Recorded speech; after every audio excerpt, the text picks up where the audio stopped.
nobody wants to hear you scratch yourself either. Babes, come on. Can we be silent? I know I'm the worst. Hi. He's gonna join me?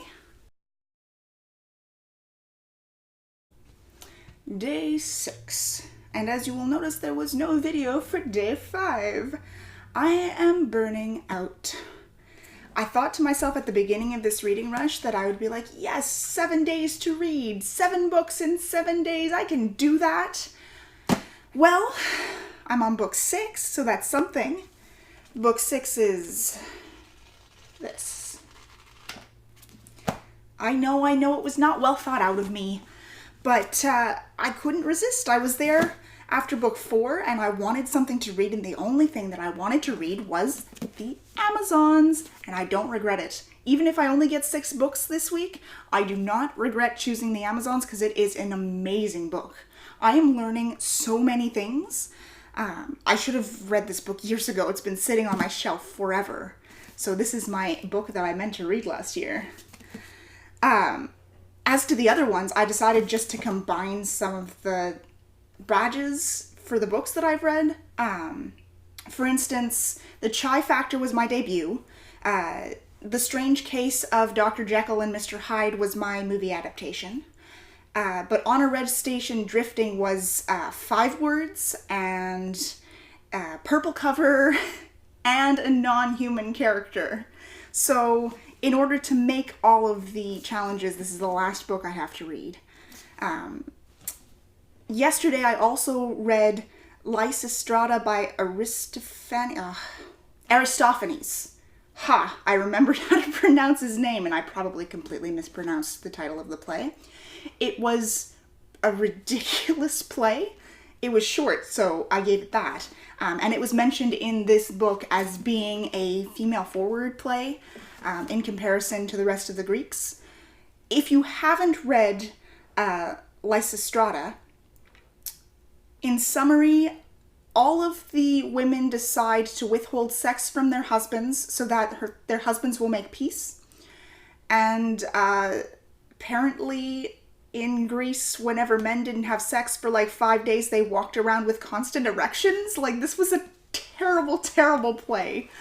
I guess his playwriting is supposed to be comedic, so I guess that's funny in Greece. I found it a little ridiculous, to be honest. But I read it. I'm happy with that. It is female forward insofar as the women are taking control. It's a little female backward, considering that the only thing that women were good for was sex. But at least they're taking control of their lives, sort of thing. And there was one line that I really liked in the story where the main character said, well, why don't we take over the treasury? Because you need the treasury in order to go to war. We will take over the treasury and we will take care of the city and stuff like that. And the man was like, hell no. You're a woman. You can't do that sort of thing. And she's like, well, us women, we take care of the household accounts, don't we? And he's like, that's different. But it's clearly not, like, even in the play, it's clearly not at all different. So that was an interesting point that Aristophanes put into that play. This book, oh my gosh, I could tell you so many things that I learned. Let's see, what's my favorite one? My favorite one is the myth about Amazonian women who were captured by Greeks. And now the Amazons were believed to be on the southern shores of the Black Sea. So the Greeks captured them and then took them aboard 3 different ships, took away their weapons, and they were bound for Greece to become slaves. Well, instead, the Amazonian women got their weapons again, killed everybody on board, and then were afloat in the Black Sea because they don't know how to steer a ship. So they were at the whims of the wind, and they were pushed north, and when they finally came ashore, they were looking for some way to survive, and they found a herd of horses. Essentially, they had found a Scythian camp. So they stole their horses, and they started a raiding party, and they went on their merry way. And then the town that they had stopped by, they saw that these very strong warrior women were running around, all young, within childbearing age, sort of thing. And they said to themselves, well, our women used to do that too, but they've since become meek and compliant and stayed at home, and maybe we could use some new blood into our old stock to reinvigorate our people. So they gathered up a group of young men who were about the same number as the Amazonian women, and they sent them out with orders that they were not to attack, but they were to run away if the Amazonian women looked to attack, and when they stopped chasing them, they were to set up camp. So they observed the Amazons, and they noticed that the Amazons left their group in like ones and twos around a certain time of day. So they started leaving their group in ones and twos at a certain time of day. And eventually, a Scythian man and an Amazon woman met along a riverbank, and he made apparently a very good gesture, considering there was a language barrier, to proposition her, and she said yes. So they made love, and then at the end of it, she kind of gestured to him to come back the next day and bring somebody. So he brought somebody and she brought somebody, and then eventually the two groups merged. So then they're all going out on a merry raiding party, and they realize, wait a second, this is not a sustainable way of life. We need to do something differently. And at this point, the women had learned the men's language, and the men were like, well, we actually have a bunch of belongings and a way to take care of you back in our village.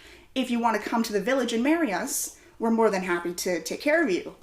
And the women said, no, you go to the village, you get your stuff, you come back here, and we can continue what we're doing, but farther north.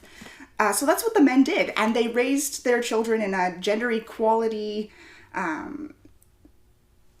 society where women and men were taught the same skills, and I just really liked that a lot.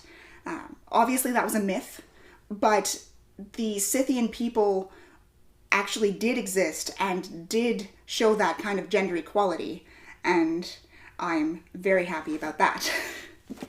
This book is incredible. I'm on chapter 10 right now, which is about here.